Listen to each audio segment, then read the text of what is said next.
22 अप्रैल 2025 की सुबह पर्यटकों का एक दल जो कि घाटी की सैर पर गया था, तभी अचानक 4 से 6 आतंकवादी सामने आते हैं और आने के बाद लोगों के ऊपर अंधाधुंध फायरिंग शुरू कर देते हैं। और ऐसा नहीं था कि ये अचानक से गोली मारी गई थी। सबसे पहले इन लोगों का धर्म पूछा गया, ये जानने की कोशिश की गई थी कि ये हिंदू हैं या मुसलमान हैं। इनके पैंट्स उतरवाए गए, चेक किए गए, उनसे अजान पढ़वाने की कोशिश की गई और जब कन्फर्म हो गया कि ये लोग हिंदू हैं, किसी के सर में गोली मारी गई, किसी के सीने में गोली मारी गई। जो गौर करने वाली बात है वो ये है कि ना उनमें कोई ब्राह्मण था, ना कोई ठाकुर था, ना कोई यादव था, ना कोई तेली था, ना कोई कुर्मी था, ना कोई जाट था, ना कोई गुजर था, ना कोई श्रीवास्तव था, ना कोई मौर्य था। ये सब हिंदू थे।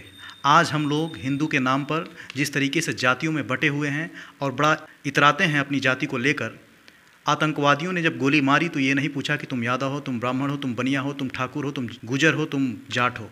उन्होंने सिर्फ हिंदू देखा। हिंदू नाम देखने के बाद उन लोगों ने जिस तरीके से दरिंदगी से लोगों को मारा, मौत के घाट उतारा, ये अपने आप में रोंगटे खड़े करने वाली बात है। इस घटना की जिम्मेदारी लश्कर-ए-तैयबा ने ली है।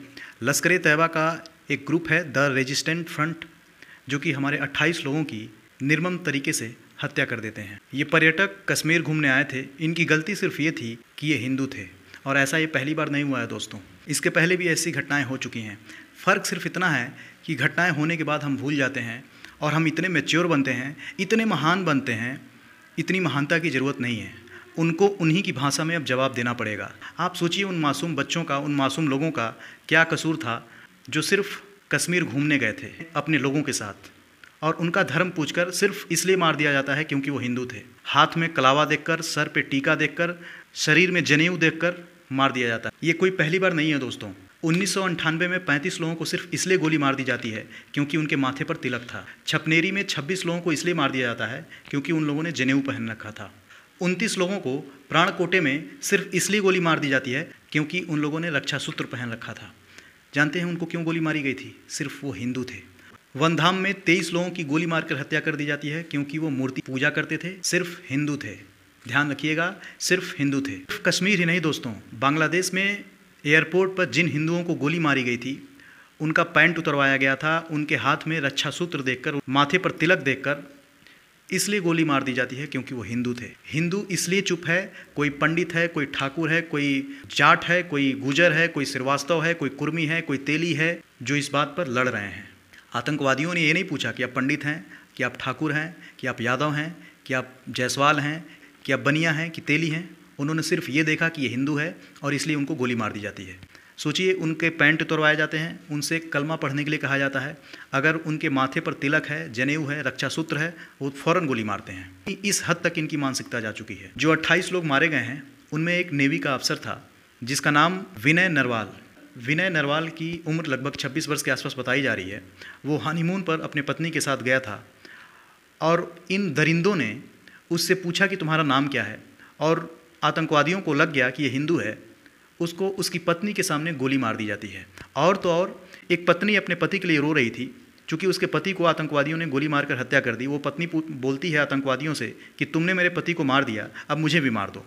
आतंकवादी बोलते हैं कि जाओ मोदी से कह देना कि हम आए थे। इनकी हिम्मत देखिए। उत्तर प्रदेश के शुभम द्विवेदी से उनका नाम पूछने के बाद वो जान गए कि ये भी हिंदू है, उसको भी गोली मार दिया। मरने वाले कर्नाटक, केरल, महाराष्ट्र, उड़ीसा, गुजरात, हरियाणा, पश्चिम बंगाल, उत्तर प्रदेश, ऐसे हर राज्य से थे। वो सिर्फ इसलिए मरे क्योंकि वो हिंदू थे। आप 1993 का बम ब्लास्ट याद कीजिए, संसद भवन पर हमला याद कीजिए, अक्षरधाम मंदिर पर हमला याद कीजिए, पुलवामा अटैक याद कीजिए। लेकिन कुछ शांतप्रिय लोग ये कहते हैं कि जज्बात में आकर फैसला नहीं लेना चाहिए, मैच्योरिटी दिखानी चाहिए। सॉरी, अब मैच्योरिटी नहीं दिखानी चाहिए। इन कुत्तों को इनकी भाषा में जवाब जरूर देना चाहिए, क्योंकि अगर कुत्ता पागल हो जाए तो उसको गोली मार देनी चाहिए। ये पाकिस्तान जो भिखारिस्तान है, हर समय भीख मांगता है, इसकी इतनी औकात कि हर समय आंखें दिखाता है। बताइए उन मासूम बच्चों का, उन मासूम लोगों का क्या कसूर था जिनको इन लोगों ने मौत के घाट उतार दिया, सिर्फ इसलिए कि वो हिंदू थे। इतनी इनके अंदर नफरत भरी हुई है। एक और भिखारियों का देश है बांग्लादेश।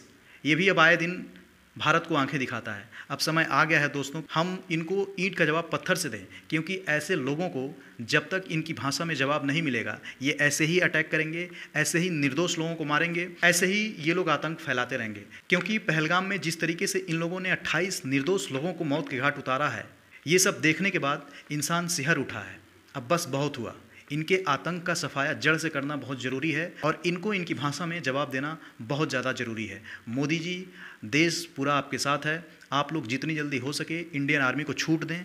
इंडियन आर्मी इनका भरता जरूर बनाएगा। इनको गाड़ने की बजाय जिंदा जलाने का काम किया जाना चाहिए। पूरा देश इस समय यही मांग कर रहा है, इन आतंकवादियों को, इन गटर के कीड़ों को, उनको उसी तरह चुन चुन कर मारा जाए, बल्कि मारा ना जाए, तड़पा तड़पा कर मारा जाए, ताकि देश और देश के लोगों को, कलेजे को ठंडक मिल जाए। क्योंकि हमारे शास्त्रों में भी लिखा है, भय बिनु होए न प्रीत। जय हिंद, वंदे मातरम, भारत माता की जय।